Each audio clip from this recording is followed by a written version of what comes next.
Assalamualaikum warahmatullahi wabarakatuh. Waalaikumsalam warahmatullahi wabarakatuh. Oke, baik saudara, apa kabar semuanya? Alhamdulillah baik. Alhamdulillah ya, kita bisa diberi kesempatan untuk bertemu kembali di mata kuliah di semester ganjil 2021-2020. Mungkin sebelumnya kita pernah bertemu secara daring semester lalu di mata kuliah yang berbeda. Nah, semester hari ini kita akan bertemu kembali di mata kuliah statistika penelitian. Saya izin tampilkan ya share screen.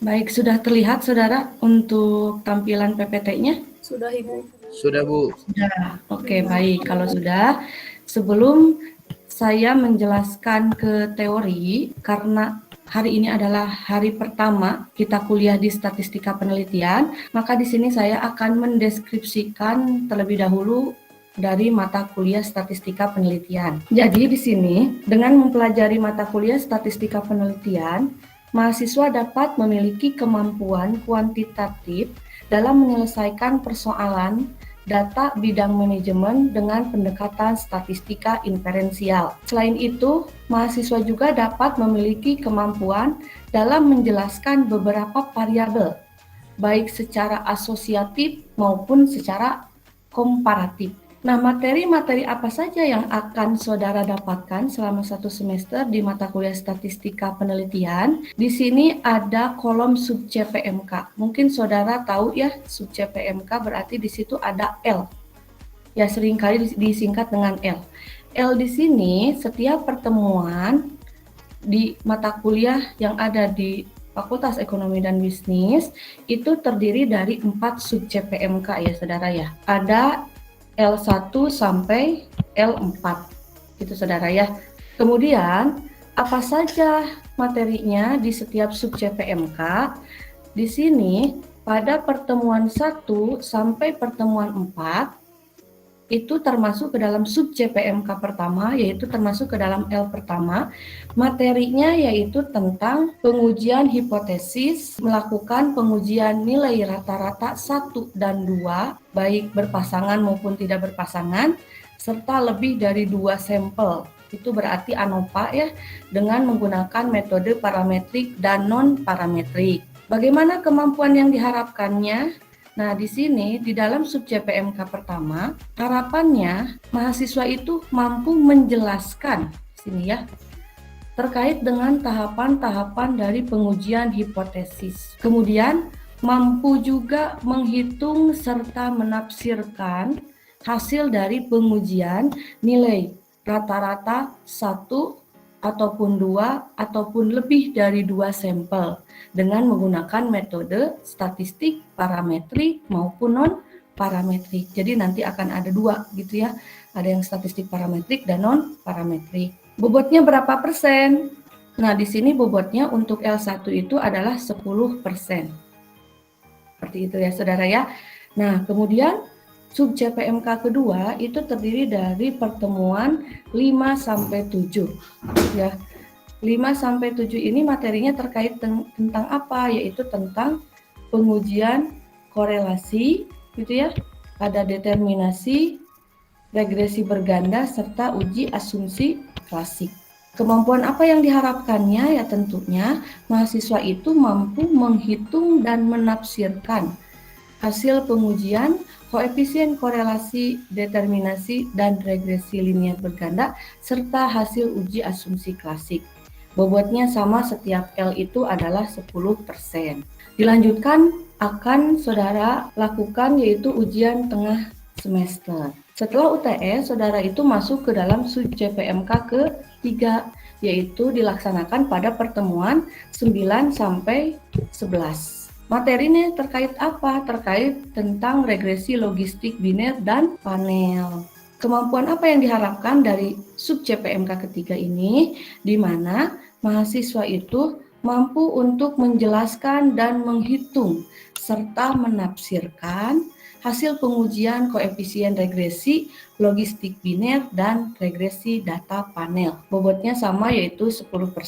Terakhir yaitu sub CPMK keempat, yaitu dilaksanakan pada pertemuan 12 sampai 15. Materinya tentang validitas, reliabilitas, dan path analysis. Kemampuan yang diharapkannya yaitu mahasiswa mampu menjelaskan dan menghitung serta menafsirkan dari hasil uji validitas, reliabilitas, serta koefisien jalur. Bobotnya sama setiap L yaitu 10%.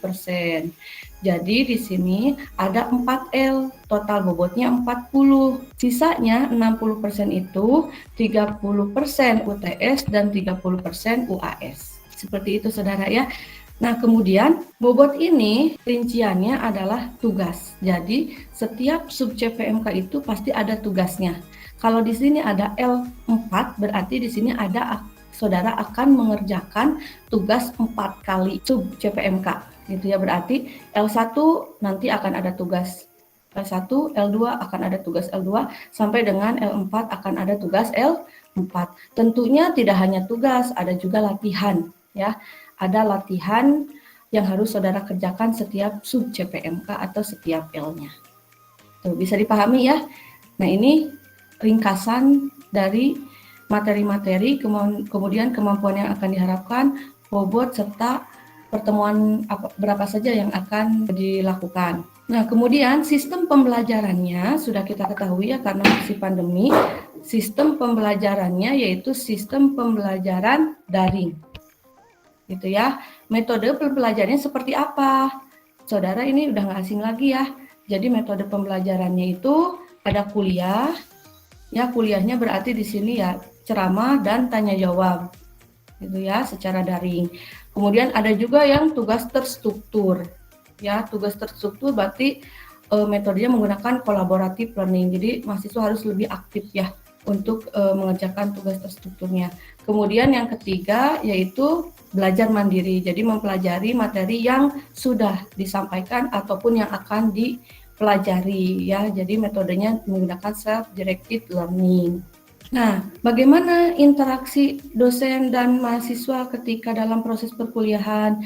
Di sini terdapat 3 media, saudara ya. Ada medianya yang pertama adalah Google Meet. Google Meet ini akan kita laksanakan setiap pertemuan. Ya, setiap pertemuan itu kita akan melaksanakan Google Meet. Nah, di sini ketika Google Meet berlangsung, saudara bisa melakukan interaksi tanya jawab. Gitu ya, karena sebelum melakukan Google Meet ini saya selalu mengirimkan materi di Google Classroom. Materi tersebut saya kirimkan beberapa hari sebelum kuliah dimulai. Jadi harapannya sih sebelum kuliah itu saudara baca dulu. Di mana PowerPoint yang sudah saya kirimkan itu ada suara penjelasan saya. Jadi ketika saudara satu kali putaran belum paham, silakan diputar lagi, diulang-ulang lagi, gitu ya. Kemudian ada media Google Classroom, tentunya ini media utama kita kuliah ya. Jadi informasi apapun tentang perkuliahan itu dilihat di Google Classroom. Kemudian ini media tambahannya adalah WhatsApp, di mana kalau WhatsApp ini dilakukan apabila saudara itu ingin bertanya materi atau hal-hal yang lain terkait dengan perkuliahan di luar jam kuliah. Apa yang barusan saya sampaikan itu tentunya sudah tertera dalam RPS ya. Jadi saya tadi menyampaikan ringkasan dari RPS yang sudah saya kirimkan. RPS-nya sudah saudara baca belum? Belum ya? Kalau belum sih nggak masalah, tetapi tolong nanti jangan sampai saudara itu lupa ya untuk mempelajari kembali RPS yang sudah saya berikan. Tolong dibaca lagi kalau misalnya memang belum paham ya. Ini saya share screen untuk RPS-nya saudara ya, biar saudara ingat bahwa saya sudah mengirimkan RPS. Sudah terlihat semuanya ini RPS-nya? Sudah terlihat saudara? Sudah, Ibu. Sudah, Ibu. Oke. Sudah, Ibu. Nah, jadi tolong untuk RPS-nya ini tolong saudara baca juga ya. Tapi secara umum sudah saya sampaikan barusan. Ya, ini ada rinciannya saudara ya. Tuh ini RPS-nya.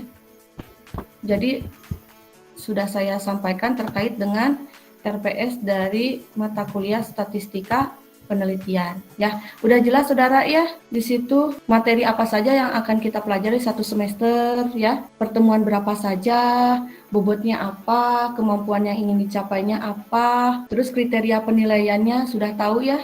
nanti setiap L ada tugas, tidak hanya tugas, ada juga latihan. Itu saudara ya. Nah, untuk referensi bukunya apa saja saudara? Makanya saya minta untuk pelajari juga RPS-nya. Di dalam RPS di situ akan ada list buku-buku yang harus saudara miliki terkait dengan mata kuliah statistika penelitian. Bisa dipahami semuanya? Bisa ya? Oke, bisa. Kalau bisa, kita lanjut ke materi saja ya untuk pertemuan pertama. Nah, ini desain teknik analisis statistik. Ini adalah akarnya. Kenapa saya sebutkan akar? Karena saudara nanti ketika melakukan penelitian itu kan tidak terlepas dari apa yang namanya identifikasi masalah, gitu ya. Kalau misalnya saya kaitkan dengan materi tentang metodologi penelitian ya, statistika penelitian ini kaitannya dengan teknik bagaimana saudara menganalisis datanya. Tentunya harus mengetahui dulu tentang identifikasi masalahnya, gitu ya. Di sini identifikasi masalah itu ada 3. Mungkin saudara sudah tahu ya, identifikasi masalah ada 3. Sudah mengetahui atau belum? Ini pasti ada di mata kuliah Medlit. Saudara sudah dapat Medlit belum? Belum masuk. Oke, baru mau mengambil. Oke, nggak masalah. Berarti kan sambil ya. Oh, di statistika membahas identifikasi masalah. Kemudian di Medlit membahas juga identifikasi masalah. Nggak masalah ya. Jadi saling itu berhubungan. Oke. Jadi di dalam identifikasi masalah itu ada yang namanya identifikasi masalah deskriptif, ada yang namanya komparatif, ada yang namanya asosiatif gitu ya. Kata kuncinya adalah kalau deskriptif itu kan mendeskripsikan, gitu kan? Ya, menggambarkan gitu. Tetapi kalau misalnya deskriptif, apakah perlu diuji atau tidak? Nah, tentunya ada yang perlu diuji, ada yang tidak perlu diuji, tergantung kepada identifikasi masalahnya, pernyataan identifikasi masalahnya seperti apa. Gitu. Ya, deskripsi, menggambarkan. Nanti saya beri contohnya. Nah, sekarang yang kedua ada yang namanya komparatif. Kalau komparatif di sini adalah perbandingan. Kan 2 sampel misalnya gitu ya, selisih rata-rata, berarti kalau ada selisih berarti ada 2 sampel. Kalau tadi kan deskriptif itu 1 sampel ya. Kalau komparatif itu 2 atau lebih. Gitu. Kalau yang 2 berarti itu melakukan perbandingan. Kalau kita membandingkan kan perlu ada 2 sampel, betul tidak? Betul Bu, ada sudah 2. Kalau misalnya hanya 1 membandingkan apa dan apa kan gitu. Kalau membandingkan itu kan harus membandingkan 1 dengan yang 2 misalnya gitu ya.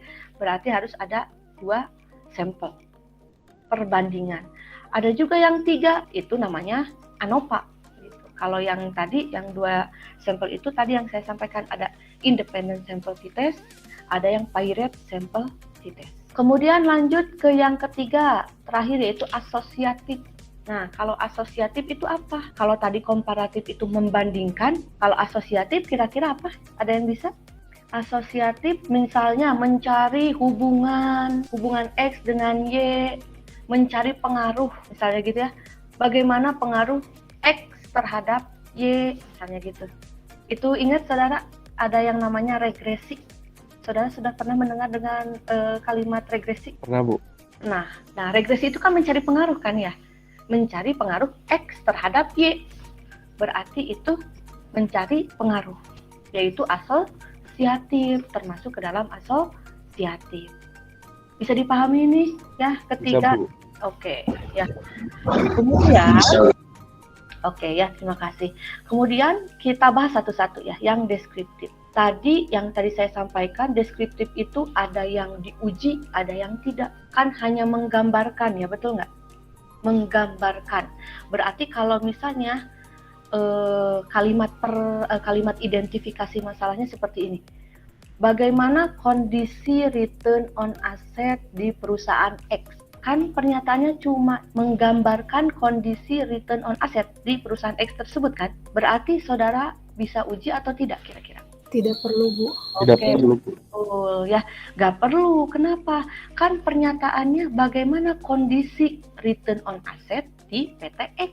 ya tinggal ambil aja datanya, data return on asset tersebut, kemudian saudara gambarkan, jelaskan. Berarti identifikasi masalah tersebut nggak perlu ada pengujian, nggak perlu. Hanya menggambarkan saja, menjelaskan saja. Kemudian yang kedua, bagaimana kalau yang diuji? Biasanya kalau yang diuji itu adalah identifikasi masalah yang mencantumkan nominalnya gitu, angkanya. Contohnya kalau di keuangan misalnya, apakah penjualan perusahaan X pada tahun 2010 sebesar 40 juta, berarti kan itu harus diuji ya? Harus diuji nggak menurut saudara? Penjualannya betul nggak sih? Ya betul, harus diuji. Penjualannya betul nggak sih 40 juta kan gitu? Itu kan menimbulkan pertanyaan lagi kan ya? Kalau tadi kan tidak menimbulkan pertanyaan, maksudnya tidak menimbulkan pertanyaan kembali. Bagaimana kondisi ROA? Ya udah, jelaskan aja ROA pada perusahaan X tersebut sekian persen, kan gitu udah aja titik. Tapi kalau pernyataan identifikasi masalahnya yang kedua tadi, misalnya apakah rata-rata penjualan perusahaan X itu 40 juta, berarti kan itu harus diuji ya. Betul nggak sih penjualan perusahaan X itu 40 juta? Nah, berarti harus diuji, saudara. Itulah pengujian hipotesis. Jadi yang namanya hipotesis itu adalah pengujian. Jadi jawaban sementara yang harus diuji, gitu. Jadi 40 juta itu betul nggak sih rata-rata penjualan perusahaan X itu 40 juta? Ya kita uji. Nah, di mana sesuai dengan konsepnya, masih ingat semester lalu ya di mata kuliah Statistika Manajemen, bahwa kalau namanya hipotesis itu bentuknya ada yang uji dua pihak, masih ingat? Ada yang uji satu pihak.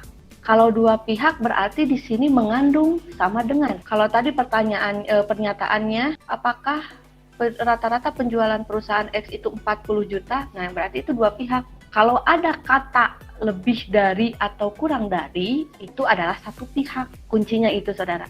Misalnya, apakah rata-rata penjualan perusahaan X lebih dari 40 juta? Lebih dari 40 juta. Berarti itu adalah uji satu pihak. Lebih berarti pihak ke kanan. Berarti satu pihak ke kanan. Kalau kurang dari 40 juta, nah yang di sini ya, ini kurang dari 40 juta, berarti itu satu pihak kiri. Kalau yang lebih dari 40 juta, itu pihak kanan. Lebih dari pihak kanan, kurang dari itu pihak ke kiri. Hipotesis, ingat juga ya, ada pasangannya. Ada hipotesis 0, gitu ya, pasangannya adalah hipotesis 1. Atau hipotesis alternatif. Bagaimana mengujinya? Kalau uji deskriptif 1, berarti kan uji deskriptif itu ada satu sampel. Tadi menguji apakah betul rata-rata penjualan perusahaan X itu 40 juta, berarti kan sampelnya hanya satu, gitu ya. 40 juta. Berarti di sini adalah menggunakan uji one sample t-test, uji T. Nah, kemudian di sini ada yang namanya pengujian proporsi. Kita ngebahas ya untuk pengujian proporsi. Ini adalah konsep dasar dari yang semester lalu, yaitu di dalam hipotesis itu ada pengujian rata-rata, ada yang proporsi. Tapi kita nggak ngebahas yang proporsi ya, yang ngebahas yang rata-rata, karena kalau dalam penelitian itu yang sering digunakan adalah yang rata-rata, bukan proporsi. Bisa dipahami saudara untuk deskriptif? Ini saya menjelaskan konsep dasarnya nih, akarnya nih. Paham, Bu. Oke, Paham, ya. Bu. Kalau paham, kita lanjut ke komparatif. Ya, yang kedua. Kalau komparatif di sini yang sudah saya jelaskan tadi adalah perbandingan. Kalau perbandingan berarti kan ada dua sampel atau lebih kan gitu ya. Kita bahas dulu yang dua sampel. Nah, di sini yang dua sampel, kalau misalnya perbandingan berarti kan di situ bisa dihitung selisihnya. Selisih rata-rata, berarti selisih antara apa dan apa kan gitu, baru bisa diselisihkan, gitu ya. Nah, di sini ada dua sampel. Saudara lihat di hipotesisnya, ada mu. Oke, saya ingatkan lagi, kenapa mu? Kita ingat membahas rata-rata. Kalau rata-rata itu kan simbolnya mu, ya. Rata-rata itu kita simbolnya adalah mu. Kalau yang proporsi kan X bar. Oke, kemudian lanjut lagi di sini ada dua sampel, ya, ada mu1, ada mu2. dua sampel karena ada dua sampel. Kalau tadi kan cuma ada satu ya, mu aja. Kalau ini komparatif pasti ada dua. Kalau ujinya yang dua sampel, kalau ada tiga, ya mu-nya ada tiga, ada empat, ya mu-nya ada empat. Nah, karena kita membahas yang dua sampel dulu, maka di sini mu-nya ada dua. Itu saudara ya. Nah, sama saja. Komparatif juga konsepnya adalah hipotesis ada tiga bentuk gitu ya. Ada yang uji dua pihak, berarti di sini kalau uji dua pihak terlihat ya ada sama dengan ya tidak sama dengan ini pasangannya ya. Kalau uji satu pihak lebih besar, kalau uji satu pihak kiri lebih kecil. Nah, di sini dalam uji komparatif itu ada dua kemungkinan, sampelnya itu berpasangan atau tidak berpasangan gitu. Artinya berpasangan tidak berpasangan bagaimana? Ya antara sampel 1 dengan sampel 2 itu berpasangan atau tidak. Contohnya kalau yang tidak berpasangan, contohnya misalnya apakah terdapat perbedaan, udah jelas dari kalimat identifikasi masalahnya ya. Apakah terdapat perbedaan? Oh, perbedaan. Oh, udah jelas berarti di situ uji komparatif. Apakah terdapat perbedaan penjualan kemasan 1 dan kemasan 2? Berarti di situ ada dua sampel kan? Saudara ingin membandingkan penjualan kemasan 1 dan kemasan 2. Udah jelas di situ berpasangan atau tidak? Kemasan 1 ke kemasan 2 apakah dikatakan berpasangan atau tidak? Coba. Tidak, Bu. Tidak. Tidak, Bu. Iya, kemasan 1 independen ya. Kemasan 2 nggak ada kaitannya. Kan gitu ya. Nah, berarti itu adalah uji perbandingan komparatif tidak berpasangan. Kalau uji komparatif tidak berpasangan, maka saudara bisa menggunakan uji independent sample t-test. Jadi banyak ya alat ujinya. Dengan catatan di sini saya menjelaskan statistik parametrik, saudara. Kalau yang non parametrik alatnya beda lagi. Apa Bu? Nanti saya jelaskan ada di slide selanjutnya. Jadi di sini saya mencontohkan yang parametrik. Ingat, ini adalah saya jelaskan yang alat untuk yang parametrik. Nanti saya jelaskan yang non parametrik juga. Oke, berarti yang tidak berpasangan yang parametrik berarti menggunakan independent sample t-test. Bagaimana yang berpasangan? Berpasangannya misalnya apakah terdapat perbedaan sebelum dan sesudah stock split misalnya. Apakah terdapat perbedaan misalnya atau apakah terdapat perbedaan penjualan sebelum dan sesudah stock split? Sebelum dan sesudah, berpasangan atau tidak? Gimana? Berpasangan. Oke, berpasangan sebelum dan sesudah, laki-laki perempuan, gitu ya, berpasangan kan? Kalimatnya kan tadi, apakah terdapat perbedaan penjualan, rata-rata penjualan sebelum dan sesudah? Berarti ada dua sampel, yaitu sebelum dan sesudah, dan berpasangan sebelum dan sesudah. Oke, berarti itu adalah komparatif berpasangan. Uji beda berpasangan, berarti menggunakan uji paired sample t-test. Nah, kalau saudara nggak paham hal-hal yang kayak gini, saudara itu nanti akan salah menggunakan alatnya. Misalnya harusnya komparatif, saudara pakai alat deskriptif, tentunya salah. Ya, saudara harusnya berpasangan, ini tidak berpasangan, tentunya salah. Akhirnya apa? Skripsinya salah, akhirnya nggak lulus gitu. Ya, jadi jangan sampai salah untuk menentukan alat. Makanya yang tadi saya sampaikan di awal bahwa mata kuliah ini sangat penting, terutama digunakan nanti ketika skripsi. Ya, itu saudara ya. Nah, itu adalah dua sampel. Kalau tiga sampel bagaimana? Ada yang namanya uji EP atau uji ANOVA. Itu bisa bisa 3 sampel, 4 sampel, 5 sampel, dan seterusnya. Itu ya, ANOVA.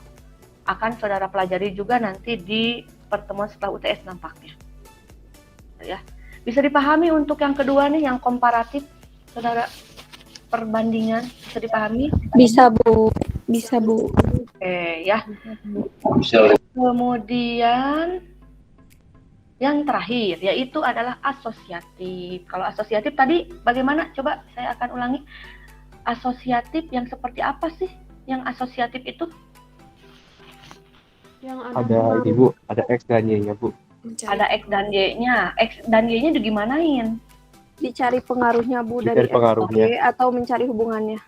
Oke ya, asosiatif. Berarti kita mencari pengaruhnya. Tadi ada X, ada Y, betul. Tapi X dan Y-nya digimanain? Dicari pengaruhnya.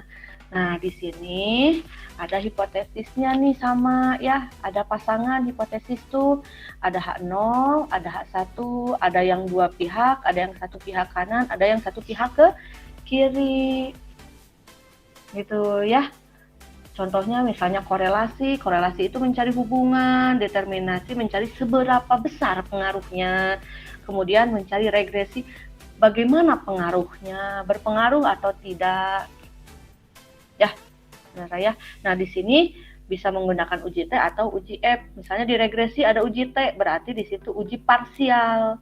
Kalau di dalam uji F, berarti di situ simultan. Berarti menggunakan regresi berganda. Nah, regresi, korelasi, determinasi juga akan kita bahas gitu ya di pertemuan selanjutnya. Gitu ya. Jadi untuk hari ini kita membahas yang deskriptif dan komparatif. Tapi dalam hal ini komparatifnya 2 sampel. Sisanya minggu depan ANOVA gitu ya. Kemudian selanjutnya asosiatif, ada PET gitu ya. Kemudian ada regresi logistik biner, ada regresi panel yang sudah saya sampaikan tadi di RPS-nya. Gitu. Coba untuk satu slide ini, saudara paham tidak? Terbayang tidak? Gitu. Apa yang harus saudara ketahui? Terkait dengan teknik analisis statistik. Gitu ya. Teknik analisis datanya. Kita lihat dulu identifikasi masalahnya. Identifikasi masalah tersebut bisa dijawab gitu ya dengan menggunakan alat apa? Tentunya harus tahu dulu identifikasi masalahnya tersebut kategorinya deskriptif, komparatif, atau asosiatif. Gitu ya, saudara ya, bisa dipahami ya? Bisa, Bu. Ada yang mau ditanyakan dulu untuk slide yang ini? Bu, boleh bertanya, Bu? Oke, boleh, mangga. Kalau untuk identifikasi masalahnya dari ketiga ini yang paling banyak digunakan oleh kita tuh yang mana sih, Bu? Kira-kira? Oke, yang paling banyak digunakan variatif ya. Kalau misalnya di keuangan, saya misalnya di bidang keuangan, ketiga-tiganya dipakai. Bahkan di dalam kalau misalnya dalam satu penelitian itu bisa menggunakan 2 identifikasi masalah ini. Gitu ya. Atau bahkan bisa menggunakan 3 gitu, identifikasi masalah ini. Jadi kan identifikasi masalah itu nggak hanya 1 ya. Misalnya ada 3, ada 4. Nah, misalnya ada 4 nih. Identifikasi masalah pertama itu deskriptif misal. Identifikasi masalah kedua, ketiga, keempat itu asosiatif. Atau dari keempat identifikasi masalah pertama itu deskriptif, identifikasi masalah kedua, ketiga, keempat itu komparatif bisa juga. Tapi kalau deskriptif di manajemen keuangan itu selalu ada. Deskriptif selalu ada. Misalnya menjelaskan bagaimana kondisi variabel. Misalnya variabelnya ROA, ROI, harga saham. Nah, di dalam identifikasi masalahnya itu bagaimana kondisi ROA, bagaimana kondisi ROI, bagaimana kondisi harga saham. Selalu ada. Gitu, kalau di keuangan ya. Nah, untuk komparatif dan asosiatif biasanya tergantung kepada ya judul juga ya. Itu kalau judulnya melakukan uji perbandingan berarti deskriptif dan komparatif. Kalau di judulnya itu mencari pengaruh, berarti diidentifikasi masalahnya adalah deskriptif dan asosiatif. Kalau di keuangan ya, saudara ya, karena saya bidangnya di bidang keuangan. Kalau di bidang yang lain bagaimana? Ya, tergantung kepada identifikasi masalah yang ingin dijawab. Identifikasi masalah yang adanya apa? Ingin melakukan uji perbandingan atau mencari pengaruh gitu. Tergantung lagi kepada peneliti itu sendiri. Tergantung kepada masalah yang dihadapi. Gitu. Ya, di objek yang akan saudara teliti. Seperti itu saudara. Bisa dipahami? Bisa, Bu. Terima kasih banyak, Bu. Oke, sama-sama jelas ya. Oke, Jelas, ada Bu. lagi? Ya, kasih. Oke, ada lagi? Baik, kalau misalnya tidak ada, cukupkan sekian dari saya. Kita ketemu minggu depan di pertemuan kedua ya. Mohon maaf apabila ada kesalahan. Semoga materi yang saya sampaikan bisa bermanfaat bagi kita semuanya. Wassalamualaikum warahmatullahi wabarakatuh. Waalaikumsalam. Waalaikumsalam warahmatullahi wabarakatuh. Ya, sama-sama.